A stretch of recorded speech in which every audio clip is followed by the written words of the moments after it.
Barrister Fuad, বক্তব্য দিলে দেশ উদ্ধার হয়ে যায় না, পারলে কাজ করে দেখান। যুদ্ধে যাবেন আমার সাথে, আসেন।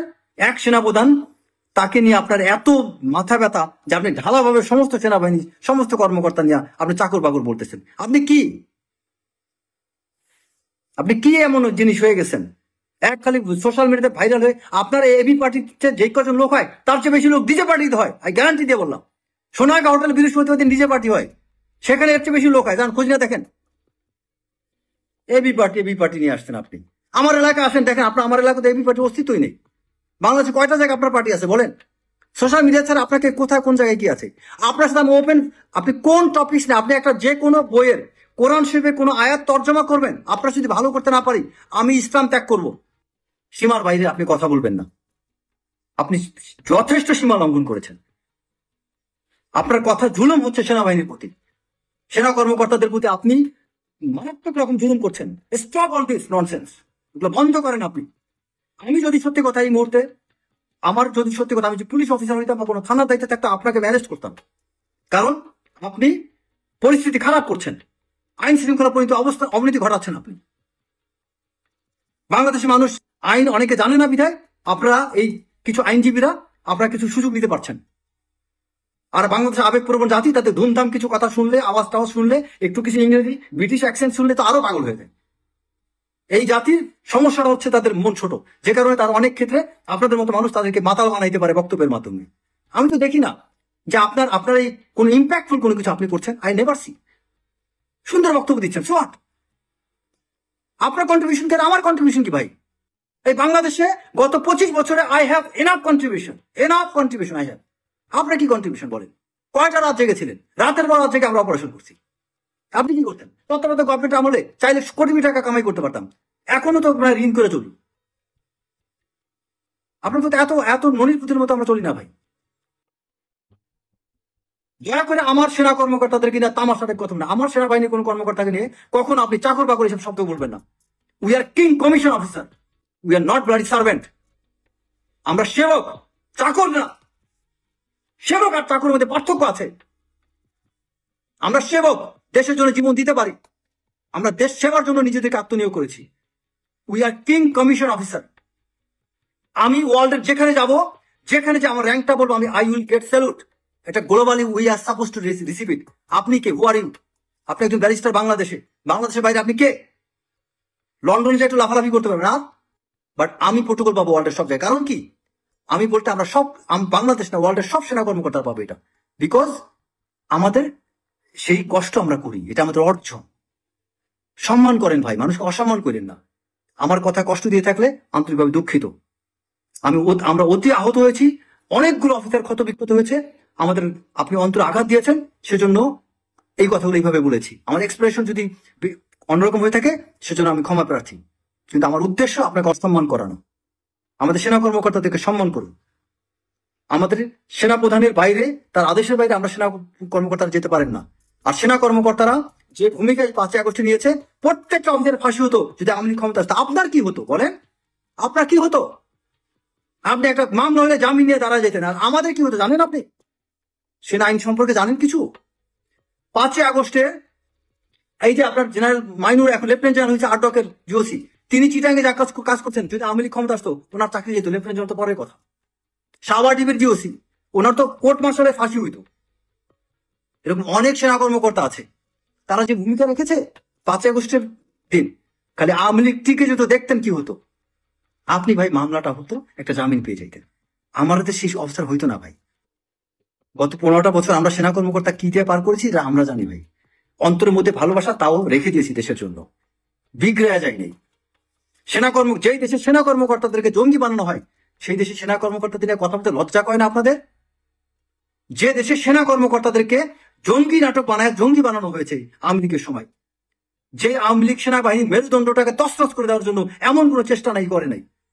তারপরে যে সেনাবাহিনী এতটুকু করতেছে ভাই, নফল নামাজ পড়েন, এটা শুক্রিয়া। কি তারপরও সেনাবাহিনী এই অবস্থায়? আমাদের সেনাবাহিনী ধ্বংস করার পরিকল্পনা করা হয়েছিল, ধ্বংস হয়নি আলহামদুলিল্লাহ। এটা আল্লাহর রহমত ছিল, কারণ আমাদের অনেক সেনা কর্মকর্তা, দেশপ্রেমিক সেনা কর্মকর্তা আছে যাদের দোয়া আল্লাহ তাআলা কবুল করছে, যে কারণে আল্লাহ তাআলা সেনাবাহিনীকে ইন্ডিয়ার কাছে বিক্রি হইতে দেয়নি। সেনাবাহিনী গোলে পচে যায়নি, পচে গোলে শেষ হয়ে যাওয়ার কথা ছিল, সেনাবাহিনী পচে গলে যায়নি। এটি অনেক বেশি, এটি আমাদের ভাগ্যের বিষয়। সেনাবাহিনী এখন খুব ভালো অবস্থা না থাকুক, পচে যায়নি, এটাই ভাগ্যের বিষয়। কারণ শেখ হাসিনা তো এটাকে একটা পুরো ইন্ডিয়ান বাহিনী বানাতে চেয়েছিল, তাই তো হয় নাই ভাই। সেই সেনাবাহিনীতে এত এক্সপেকটেশন কেন রে ভাই? একটু এনকারেজ করেন, একটু এনকারেজ করেন। আর আপনি আপনার পলিটিক্যাল ভিশন নিয়ে ওইটার সাথে আপনি সেনাবাহিনীকে ব্যবহার করেন না। কারণ ইলেকশন না হলে আপনার লাভ, আপনার ছোট ছোট দল যারা আছে না তাদের অনেক বেনিফিট। যারা পলিটিক্স বুঝে না তারা বুঝে না। আমি পলিটিক্যাল সায়েন্স নিয়ে পড়ছি, আমি বুঝি, কম বেশি পলিটিক্সের সাথে সম্পৃক্ত। So I understand what is your dream and what is the conspiracy behind your every speech and what is the strategical move or intent you have. I do understand that.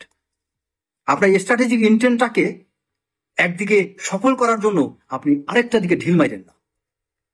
এটা হচ্ছে আপনার স্ট্র্যাটেজিক মুভ, উই আন্ডারস্ট্যান্ড। কারণ election না হইলে আপনাদের লাভ আছে, আপনার ছোট ছোট দলগুলো অনেক লাভ করতে পারবে। হ্যাঁ, আওয়ামী লীগ নিষিদ্ধ করার কথা বলতে পারেন, সেটা সেনাপ্রধানকে নিয়ে আপনার বসেন, আলোচনা করেন, সেনাপ্রধানকে বলেন যে আওয়ামী লীগকে নিষিদ্ধ করেন, আওয়ামী লীগ নির্বাচন আসতে পারবে না। আলোচনার রাস্তা এখন খোলা আছে, বহুদিন পরে আছে এখনো। কিন্তু আপনারা এরকম গালিগালাজ করবেন কেন? কি সব কথাবার্তা আপনি বাজে শব্দ স্ল্যাং ইউজ করতেছেন? আপনি সেনাবাহিনীকে নিয়ে এত তীর্যক মন্তব্য কেন করেন? আপনি সেনাবাহিনী সম্পর্কে কতটুকু আপনার জ্ঞান আছে? আপনি বাংলাদেশে আপনার আপনার আপনার অবদান কি এবং আপনি কয়টা সেনাবাহিনী অবদান, কর্মকর্তার অবদান সম্পর্কে জানেন? আপনি তাদেরকে চাকর বাকর বলছেন। আপনি সেনাবাহিনী তো চাকর বাকর, তারা সেনাবাহিনী টাকা থাকেন না। আবার সেনাবাহিনীকে কেন বলেন তারা কেন ওইটা করছেন, তারা ওইটা করছে না কেন? তারপরে আপনি একজন আইন প্রণেতা হতে চান, আপনি বলেন যে সেনাবাহিনীকে আপনি বলেন তারা যে যুদ্ধ করবে। আপনি জানেন যুদ্ধ করার জন্য কি পলিসি? আপনার তো জানার কথা এটা। আপনার সেনাবাহিনী যে যুদ্ধে যাবে এটার জন্য সংসদে আইন প্রণেতাদের কিন্তু আইন পাশ করতে হয় এবং সরকারের কোন জায়গা থেকে নির্দেশ আদেশ আছে এটা তো আপনি জানেন। সেনাপ্রধান চাইলেই কিন্তু সেনাবাহিনীকে যুদ্ধে পাঠাইতে পারেন, এটা সেনাপ্রধানের এখতিয়ার নাই। সেটার জন্য কিন্তু সরকারকে সেই আদেশ দিতে হয়। সেনাবাহিনী তার কিসের আলোকে আপনি যুদ্ধ করতে যাবে? দেশে এখন যুদ্ধ না, এখন সেনাবাহিনী করবে কি? আপনাকে এইড টু সিভিল পাওয়ার শব্দটা কি? সিভিল অ্যাডমিনিস্ট্রেশনকে সেনাবাহিনী এইড করবে, সহযোগিতা করবে। সেখানে আপনার এইড টু সিভিল পাওয়ার আমি যদি চুপ থাকি, আমাকে ডিসি যা করবে আমি তাই করবো, এর বাইরে কিন্তু আপনি অনেক কিছু আমাকে করাইতে পারেন না। সিভিল অ্যাডমিনিস্ট্রেশন আমার কাছে সাহায্য চাইবে, আমি সহযোগিতা করবো। কিন্তু তার বাইরে যে এই 5 আগস্ট সেনাবাহিনী আপনাকে হেল্প করেছে, আজকে আপনি কথা বলতে পারতেছেন, তখন কেন সেনাবাহিনী এই সুবিধা আপনি সেনাবাহিনীর কাছে নিয়েছেন? তখন তো বলতে পারেন নাই আপনার 5 আগস্ট আপনারা কেন এটা করতেছেন, বলেন। তখন আপনার জবাব আসে নাই কেন? যখন ক্যান্টনমেন্ট থেকে সেনাপ্রধান জেনারেল ওয়াকারুজ্জামান, যখন মির্জা ফখরুল ইসলাম আলমগীর আপনাদের মতো বিভিন্ন নেতাদের নিয়ে বঙ্গভবনে যান, তখন আপনারা পারছিলেন বঙ্গভবনে যেতে? তখন এই সেনাপ্রধানকে সবকিছু অর্গানাইজ করতে হয়েছে। আমি ওই সময় সাক্ষী, আমি নিজে 5 আগস্টের আগে জেনারেল ফজলে রায় আকবর, জিজ্ঞেস করেন তাকে, আপনি তো রাজনীতি করেন যেহেতু, জেনারেল ফজলে রায় আকবরের সাথে আমার তখন অন কথা হয় এবং উনি যখন সেনাপ্রধানের কাছে যান, এই সেনাপ্রধানের সাথে এই কমিউনিকেশনটা আমি করে দিয়েছিলাম। অবিশ্বাস করলে জেনারেল ফজলে আকবরকে জিজ্ঞেস করবে। আমার মতো মেজর রেজা এই 3 আগস্ট 4 আগস্ট আমি মেজর রেজা জেনারেল ফজলে আকবরকে অনুরোধ করেছিলাম, স্যার আপনি সেনাপ্রধানের সাথে কথা বলেন, যোগাযোগ করেন, এই পলিটিশিয়ানটা অনেক কিছু করতে পারবে না। আমি মেজর রেজা বলেছিলাম, আমি রিপিট করে বলছি, 3 আগস্ট 4 আগস্ট আমার মোবাইলে এখনো প্রমাণ আছে। এবং এই জেনারেল ফজলে আকবর বিএনপি যিনি চেয়ারপারসনের অ্যাডভাইজার, তাকে জিজ্ঞেস করবেন আপনার সাথে 3 আগস্ট 4 আগস্ট মেজর রেজার কি কথা হয়েছে।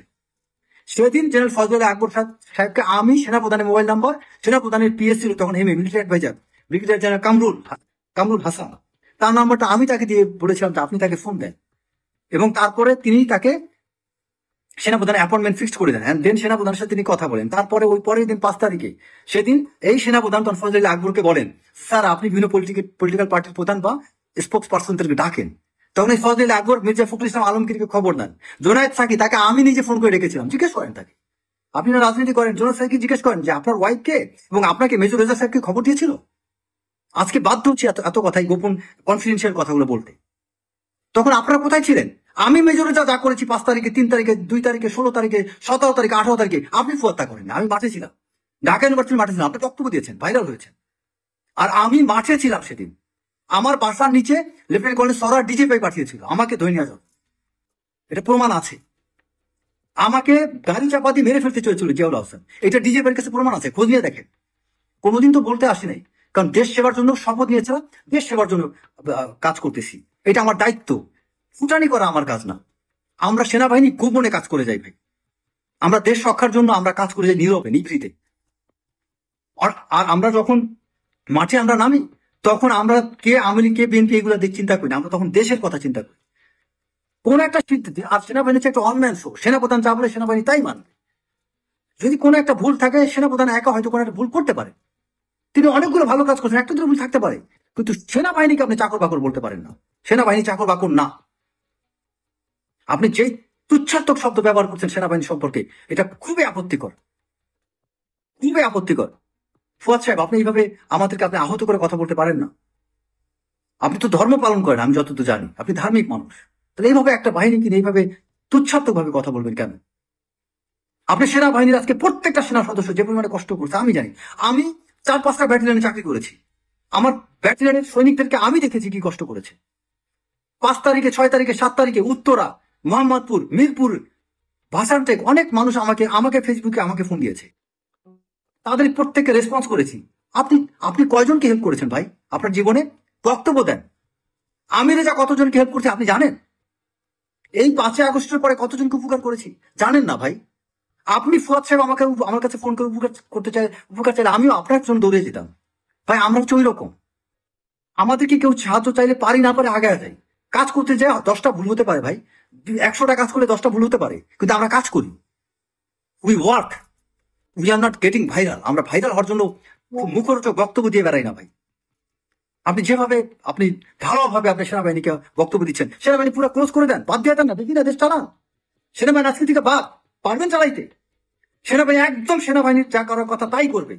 সেনাবাহিনী ব্যারাকে থাকবে, সেনাবাহিনী আজকে ট্রেনিং এ পাঠিয়ে দিবে, যেন ওয়াকার সমস্ত সেনা সদস্যকে আজকে ব্যারাকে পাঠিয়ে দিবে। আর কয়েকদিন পরে সামার কালেকটিভ শুরু হয়ে যাবে।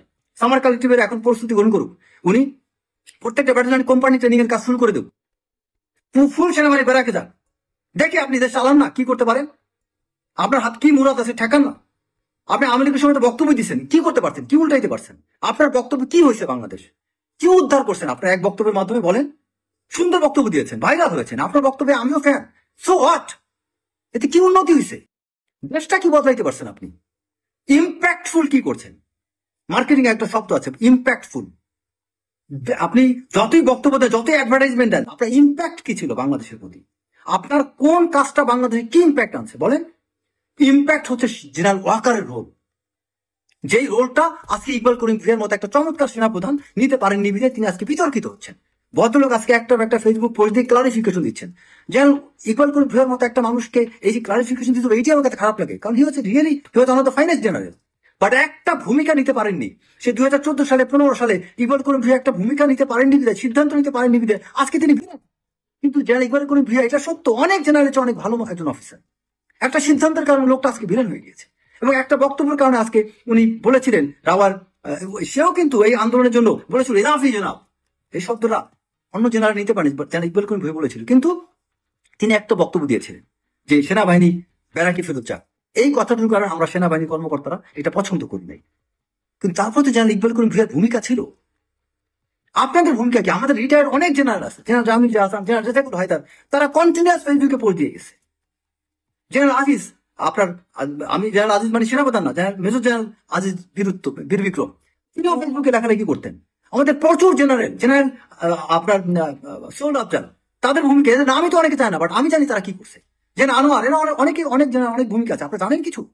অনেক অফিসার আছে, আমি মেজর, আমাকে সোশ্যাল মিডিয়াতে মানুষ চিনে দিতে হয়তো আমার কথা জানেন, বাট আমাদের প্রচুর অফিসার আছে যারা নীরবে নিভৃতে লেখালেখির মাধ্যমে, এই যে ইলিয়াস অনেক তথ্য পেয়েছে আমাদের সেনা অফিসারের কাছ থেকে, পিনাকিদা অনেকের কাছে তথ্য পেয়েছে, আপনার তারপরে আমাদের জুলকার নাইন এই সেনা কর্মকর্তাদের কাছ থেকে সহযোগিতা নিয়ে তারা আজকে অনেক লেখালেখি অনেক কিছু করার সুযোগ পেয়েছে। এই নেত্র নিউজ যা করেছে, তারা তথ্য কোথায় পেয়েছিল? এই সেনা কর্মকর্তাই দিয়েছিল। জুলকার নাইন যে কাজগুলো করেছে, যে all the prime ministers man, এটা সেনা কর্মকর্তার সহযোগিতা ছাড়া সম্ভব ছিল? আপনি বলেন। ঘুম নিয়ে বাংলাদেশে কোন সিভিল লোক পার্সোনালিটিকে এক্সপোজ করতে, it was military officer general Hasin, military অফিসাররা এটাকে এক্সপোজ করেছিল। গুমের ঘটনা বাংলাদেশের অনেকগুলো ঘটনা সেনা অফিসাররা করেছে, আপনার মতো ব্যারিস্টার ফুয়াদরা করেনি। যেটা আপনারা যেমন আপনার ওই যে আমাদের কোর্ট মার্শাল হয়, আমি নিজে ডিফেন্ডিং অফিসার ছিলাম, এবং কয়েক ডিফেন্সিভ অফিসার যে কয়টা ছিলাম তার মধ্যে অধিকাংশ কেস আমি জয়লাভ করছি। ডিফেন্ডিং অফিসার দায়িত্ব হচ্ছে একটা মানুষের বিরুদ্ধে যে কোর্ট মার্শাল হয় তখন তাকে সেভ করা, আর যিনি প্রসিকিউটর থাকেন তার দায়িত্ব হচ্ছে আর্মির পক্ষে তাকে ফাঁসানো। So, আমি প্রসিকিউটর হিসেবে কাজ করছি, ডিফেন্ডিং অফিসার হিসেবে কাজ করছি, কারণ আমরা মিলিটারি অফিসাররা manual of military law MBML এটা নিয়ে পড়াশোনা করা, আমরাও আইন কিছুটা জানি ভাই। প্রত্যেকটা সেনা কর্মকর্তাকে সব লাইনে ট্রেন করা হয়। আমরা ল নিয়েও পড়াশোনা করি, আমরা মার্কেটিং এর কাজও জানি। আপনি ক্যান্টিনের কথা বলবেন, প্রত্যেকটা বাংলাদেশ না ওয়ার্ল্ডের সমস্ত কান্ট্রিতে ক্যান্টিন থাকে। ক্যান্টিন মানে সেনা ক্যান্টনমেন্টের তাদের ব্যবহার্য জিনিসপত্রের জন্য, এটা বিজনেসের জন্য না।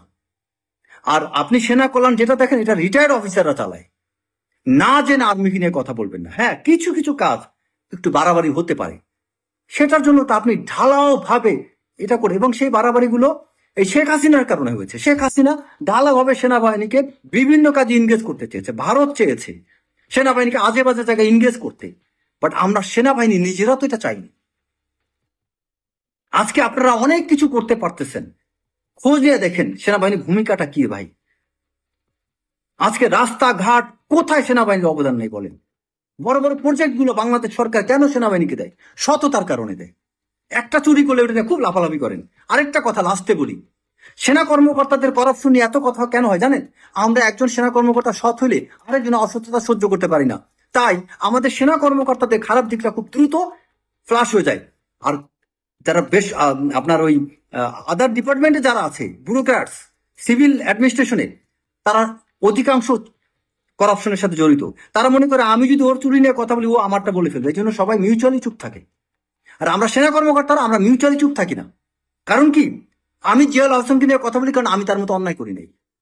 আমি আরেকজন করাপ্টেড অফিসারকে নিয়ে কথা বলি কারণ আমি করাপ্টেড ছিলাম না। যদি আমি করাপশন করতাম আরেকজনকে নিয়ে আমি কথা বলতে পারতাম না ভাই। আমাদের ওই যে আমরা পরস্পর, আমরা ব্রিগেডিয়ার হাসান নাসির, তিনি একটা সৎ অফিসার ছিলেন, তাই হয়তো অনেক ক্ষোভ নিয়ে অনেক অন্য অফিসার কিনে উনি অনেক কথা বলেন। তার মানে কি সব অফিসারকে উনি খারাপ বলেন?